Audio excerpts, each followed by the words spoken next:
En el mundo de la criminología existe algo que se llama zona negra del delito. En ella se encuentran justamente los delitos que se cometen al interior de las familias. Delitos que no llegan a ser del conocimiento del sistema de administración de justicia, sino hasta que es demasiado tarde.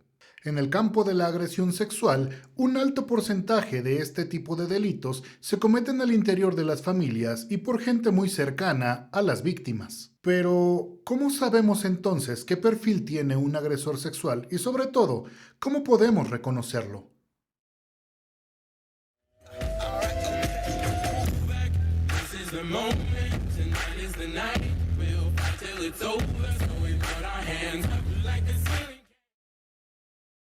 Si bien no existe un perfil totalmente acreditable, sabemos que los primeros estudios se realizaron en las prisiones y que la mayoría de denuncias provienen de las clases socioeconómicas pobres. Sin embargo, los abusadores pertenecen a cualquier clase social. Los abusadores sexuales son 95% hombres y 5% mujeres. Y de las víctimas de estas últimas, el 5% son niñas y el 20% varones menores de edad. Las motivaciones principales de los agresores sexuales es hacer este tipo de actos como una forma de repetición generacional o transgeneracional por experiencias que el propio abusador tuvo en su niñez, porque el agresor tiene una personalidad además de tipo psicopático, por un trastorno de control de impulsos o incluso pueden cometerlos por una fijación obsesiva con una persona que ha despersonalizado, cosificado e incluso sexualizado. Este tipo de sujetos son abusadores agresivos y están motivados por el deseo de venganza, así como por la necesidad de dominio o sadismo, basado siempre en el placer que les genera aterrorizar y torturar a sus víctimas. Los abusadores agresivos se distinguen además por su comportamiento osado y sin escrúpulos, es decir, realizan además otros delitos como la pornografía y exigen sobre todo que sus víctimas interactúen sexualmente y para ello les hacen regalos o incluso les dan dinero. En el caso de abusadores no agresivos que además cumplen el rol de padres, normalmente tenemos a sujetos integrados socialmente. Estos hombres son reservados, normalmente poco viriles y además al exterior de su familia siempre se muestran moralistas, púdicos e incluso son hombres religiosos. Ellos mandan un claro mensaje de fragilidad asexuada, pues son hombres que normalmente aceptan el predominio de la esposa o de su pareja. Además, pueden inspirar ternura, simpatía, lástima, deseo e incluso necesidad de protección. Es sumamente importante identificar a este tipo de abusadores, ya que se caracterizan por su dulzura, inocencia y sobre todo por la abnegación hacia la víctima. Esto porque la posición de este adulto es infantil e inmadura. Además, consideran al niño como un objeto puro e ideal. Son hombres con comportamientos fóbicos y aversión a la sexualidad adulta. Cuando existen rasgos psicopatológicos, estamos ante un perfil correspondiente a los pedófilos.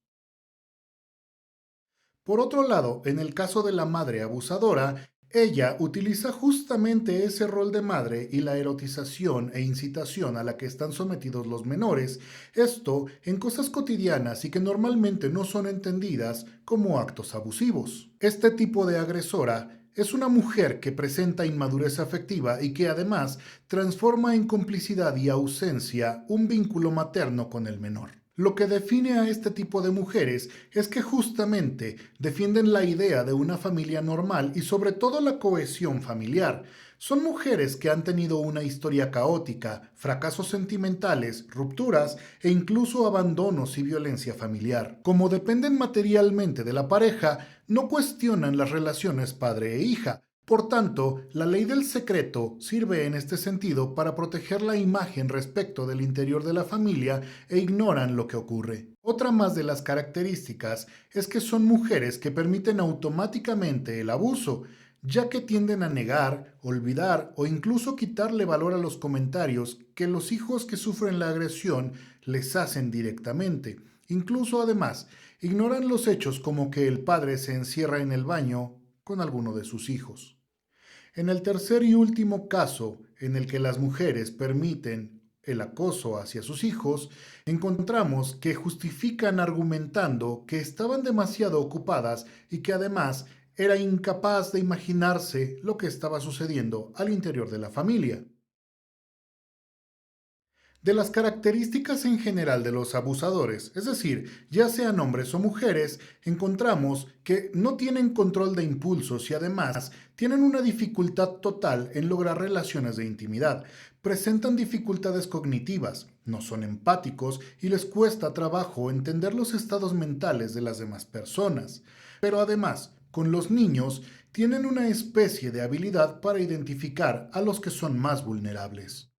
Aun y cuando a los abusadores se les relaciona directamente con el alcohol y las drogas por su capacidad de desinhibición, la mayoría de ocasiones solo lo utilizan como un justificante para evitar responsabilizarse por los delitos que han cometido. El poder juega un papel muy importante en la vida de estas personas, ya que esa incapacidad de comprender a los otros siendo adultos los coloca en una aparente posición de poder sobre las víctimas, porque los cosifican, los despersonalizan y utilizan para compensar sus propias frustraciones, es decir, los conciben como objetos que sirven para satisfacer sus necesidades. Los abusadores tienen facilidad para identificar factores en sus víctimas como la ausencia o distanciamiento de los padres, el maltrato que existe entre ellos o la violencia intrafamiliar, la falta de vigilancia de los menores y sobre todo la posibilidad de generarse oportunidades de estar a solas con sus víctimas. Son capaces de identificar la inseguridad emocional de los pequeños y su desconocimiento del significado de las conductas que realizan. En el caso de las familias separadas y reconstituidas con nuevos integrantes como un padrastro o una madrastra, la posibilidad del delito de abuso es 2 veces más alta, porque al no existir los límites de la filiación, se relajan las conductas, incluso por la actual tendencia a existir diferencia entre las edades de las parejas actuales, en las que las diferencias intergeneracionales se vuelven más marcadas. En las familias que no han sufrido separaciones y que son objeto de este delito, aparentemente presentan un perfil normal. Son familias que presentan una imagen de bienestar y esa demostración se vuelve obligatoria para todos los miembros, especialmente para los niños. La característica principal en este tipo de casos es la tiranía del padre que se observa en el silencio compartido por todos sus miembros. Esto porque al interior de la familia se considera que se debe callar para proteger a la familia de un sufrimiento o de la crisis que causaría hacer público un caso de abuso o incesto. Y en los casos que se han enjuiciado y sentenciado, es posible encontrar datos como que la madre es borrada por el poder del padre, y esto se traduce en que ella no presta ningún tipo de ayuda a sus hijos. Incluso les permiten y les solapan a los abusadores este tipo de actos, además de callarlos durante años. Todos los abusadores tienen siempre las mismas excusas. Recuerda, es un perfil. Siempre culpan a la víctima diciendo que ella fue quien lo sedujo, sin importarles que tenga 5 o 50 años. Afirman que la fuerza de atracción casi demoníaca de su víctima fue la que los obligó a cometer este tipo de delitos, que ellos no querían hacerlo, pero que la víctima los enloquecía con sus provocaciones casi demoníacas. Cuando el abuso se da en pareja, el agresor siempre culpa a la víctima porque dice que se negaban a tener relaciones sexuales, que lo hicieron además porque la víctima no les daba cariño y eso es lo que los obligaba a abusar de la persona. Incluso, algunos de ellos llegan al colmo del cinismo cuando afirman que solo ocurrió una vez y que no se les puede culpar porque como la víctima los incitó, el agresor se encontraba indefenso y ante la seducción de la víctima no supo lo que hizo. Algunos más dicen que es su forma de demostrar cariño a los niños que han sido carentes de afecto. En pocas palabras, los abusadores siempre van a buscar la forma de justificar su conducta porque buscan convencerse a ellos mismos de que la verdadera víctima son ellos. El impacto psicológico que se genera en las víctimas se traduce en las niñas en reacciones ansioso-depresivas, mientras que en los varones se registra un fracaso escolar y dificultades para la socialización, así también comportamientos sexuales agresivos. Si nos posicionamos en el lugar de las víctimas de abuso, ellas tienen una doble posición. La primera es de sacrificio porque a partir de su silencio protegen la cohesión familiar y además tienen una posición privilegiada porque ellos gozan de la atención exclusiva del agresor.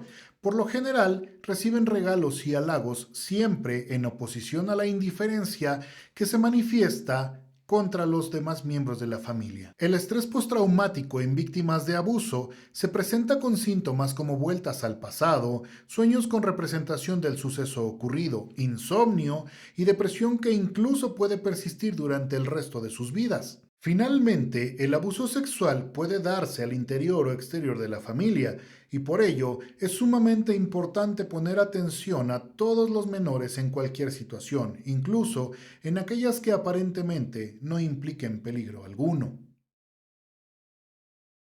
Espero que esta información cumpla su objetivo de prevención ante las conductas delictivas de este tipo. Gracias por llegar hasta aquí. Deja tus comentarios, sugerencias y propuestas para nuevos videos. Nos vemos la próxima. This is the moment, tonight is the night. We'll fight till it's over.